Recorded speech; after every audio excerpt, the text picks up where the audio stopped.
Welcome to The Evolution of Torah, a history of rabbinic literature, a JTS podcast introducing you to the first 1,000 years of rabbinic literature with Rabbi Mordechai Schwartz. This is episode 3, The Talmuds, Creating Torah Through Dispute. One day, Rabbi Yochanan was bathing in the Jordan River.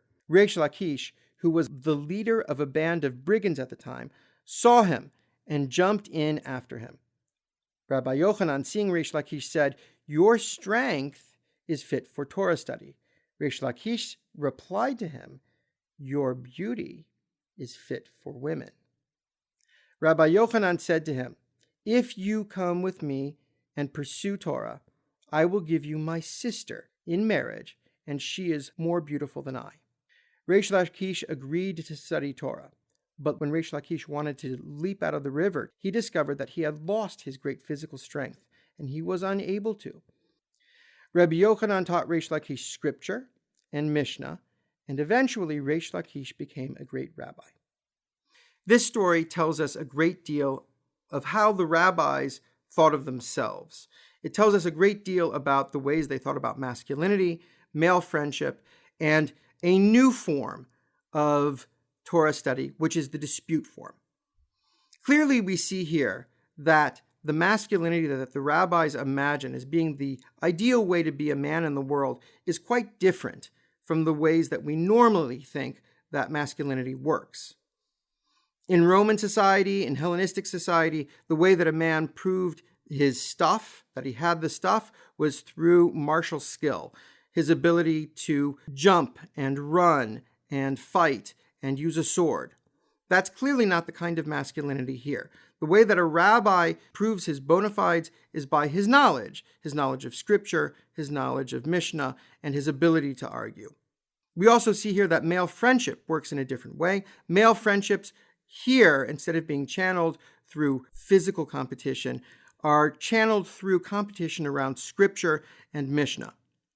And replacing violence or pseudo-violence as part of that process is the dispute form, an ongoing back and forth argument between rabbis. The continuation of this story does indeed talk about how Reish Lakish and Rabbi Yochanan become these kind of battling figures, not battling physically, but battling intellectually. This dispute form, the back and forth argumentation, really does work as one of the origins of the Talmud. About a third of the Talmud really is made up of this material. The great Rabbi Yochanan is one of the most important figures in the Talmud. These two figures, Rabbi Yochanan along with his study partner Reish Lakish, are the two most mentioned rabbis from the land of Israel in the Babylonian Talmud. And they set a paradigm for a new type of rabbi. Previously, we've talked about the Tana, the repeater, the transmitter of tradition, when we're talking about the Mishnah. But now, this new paradigm is the paradigm of the Amora. The Amoraim are sayers, literally, which implies that they are saying something new. There's a kind of interpretive and argumentative process that goes on with these Amoraim. We're going to see that this really does set the paradigm and that this form moves to Babylonia and is expanded by two new rabbis that we'll talk about in the next section.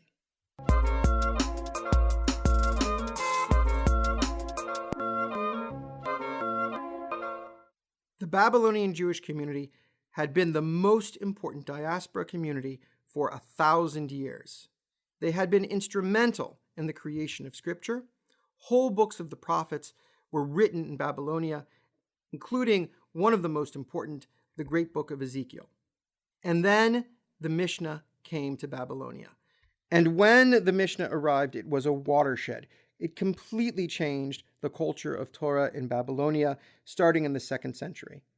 The early rabbis in Babylonia at that point began interpreting the Mishnah in a variety of different ways. But the really important changes took a while. In the 4th century, there was another great change in the Torah culture in the land of Babylonia. Two important rabbis, named Rava and Abaye, were the originators of a new method of study. These two rabbis and their circles contrasted and compared material from the land of Israel and material from Babylonia.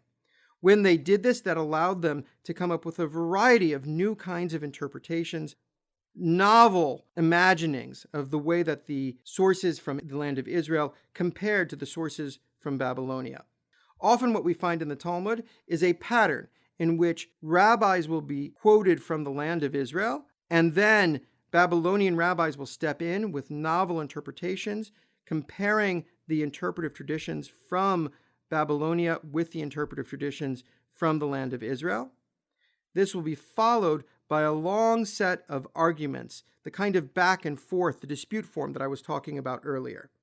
Another element here in the 4th century in these circles was that perhaps these rabbis played an editorial role, that for the first time the Talmud is becoming a book, that these passages are being strung together on clauses of the Mishnah, and it's taking the form of a commentary on the Mishnah, but it's actually much more than that.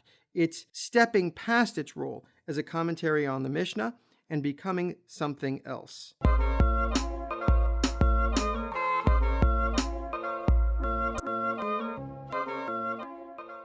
Meanwhile, in the land of Israel, the rabbis there had not stopped working on their own Talmud. When we talk about the Babylonian Talmud, we're talking about our Talmud, the Talmud that became authoritative. But there was an alternate tradition. This alternate collection we call the Yerushalmi in Hebrew. In English, it's often referred to as either the Jerusalem Talmud or the Palestinian Talmud. It's ironic to note that even though we call it the Jerusalem Talmud, it seems not to have been written in the south of Israel or even in the middle part of Israel, but it was written in the north, in the Galilee, or along the coast. This Talmud is significantly different than the Babylonian Talmud in a number of different ways. One thing to note is that its interest in Mishnah is exclusive. It is not as interested in scripture as the Babylonian Talmud is. The Babylonian Talmud does seem to have a special interest in scripture, but the Jerusalem Talmud seems to be really interested in halachic discussions and Jewish legal discussions concerning material that we find in the Mishnah. One reason for this is that in the land of Israel, they seem to have had separate collections for the interpretation of scripture. We find that the Babylonian Talmud is about 3 times the size of the Jerusalem Talmud. One possible reason for this is that they had no other collections, that all of the interpretation of scripture in Babylonia was put into the Babylonian Talmud. In fact, if you put the Jerusalem Talmud on the same shelf with all of the Midrashic collections, all of the other collections from the land of Israel, it will come out to be about the same size as the Babylonian Talmud. Midrash is terribly misunderstood. When people encounter Midrash, they often find its interpretations to be wild or ridiculous or silly. And there's a cultural reason for that encounter. Another misunderstanding is that people often think Midrash refers to a single book, when in fact it's lots of different collections with many different interpretive modes and techniques and ways of looking at Scripture. Next time, we're going to look at some of these collections of Midrash from the land of Israel and a bit of what they contain.